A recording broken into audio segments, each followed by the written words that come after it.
maamulka degmada Garadag iyo kuwa wasaaradda caafimaadka ee heer degmo ayaa maanta daafuray xarun lagu xakameyn doono dadka uu soo rito xanuunka COVID-19 oo bulshada reer Garadag qaybo kamid ah soo ritay. Xaruntan daryeelka iyo la tacaalida xanuunka COVID-19 ayay qalabaysay dowladda hoose ee degmada Garadag. Maayirka degmadaasi Maxamed Cilmi Maxamuud iyo qaybo kamid ah xubnaha golaha deegaanka Garadag iyo waliba maamulka wasaaradda caafimaadka ee heer degmo oo si wada jira warbaahinta ula hadlay ayaa ka warbixiyay jiritaanka xanuunka COVID-19 iyagoo halkaasina ka soo jeediyay baaqyo kala duwan oo ku aadan bulshadeynta reer Garadag iyo deegaanada ay xukunto. waxaan furaynaa goob caafimaad oo laga maarmi waayay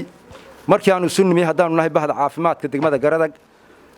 golaha deegaanka degmada Garadag markii aanu sunnimi waxa jira xanuunka COVID-19 oo hadda soo gaaray degmada markaanu isla garanay inaan furno goob caafimaad oo aan ka maarmi weynay si loo dhigo dadka ma garanaysa marka ama loogu baaro oo aan dadku u dhex tagin dadka kale waxaanu garanay in meel gaar ah loo sameeyo hore u isdiiwaa wasaaradda caafimaadka ee degmada Garadag baa soo sheegay maanta waxaynu halkan u joognaa inaan furro xaruntii gaarka u ahayd xanuunka COVID-19 ee bukaan jiifka ayaynu furi doonaa haddii alla idmo waxa ogtihiin qaybtii saddexaad ama wave-kii saddexaad ayaa bilaabmay xanuunkan khatarta sida daraadeed waxa bilaabmay kaysaskii ugu horeeyay ayaynu ka helay xaruntan magaalada degmada Garadag iyo aageedaba ilaa hadda intaynu xaqiijinay ee la helay waxa kamid ah 7 case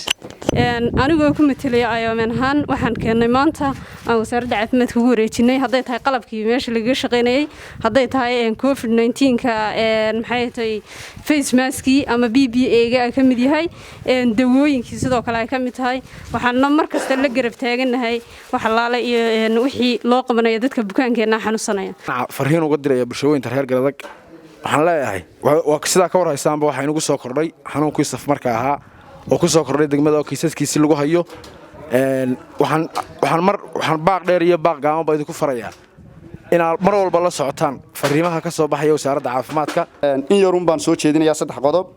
we urge the governmental and local NGO to do something about it because the government does not care about Eastern Hichaniska. Then I would like to thank the IOM for working with us so kindly. maanta waxaan joognaa sida badogsiintii bahda caafimaadku ay noo xaqiijisay in xanuunkii saf mareenka ahaa uu ina soo galay ka bacdi waxaanu si degdeg ah u galay shir ka golo deegaan ahaan iyo ka caafimaad iyo hay'adda IOM ka bacdi waxaanu isla qaadanay in aanu abaabulo meeshii la dhigayay dadka xaaladooda ay aad u xumaato waxaanu dadka gaarsiinaynaa wacyigelin odhanaysa haddii aad xanuunkan isku dareentaan la xiriira wasaaradda caafimaadka iyo goobteeda guriga markaa iska jiifsanine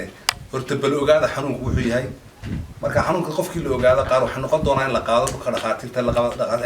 isbitaalada la qabadsiiyo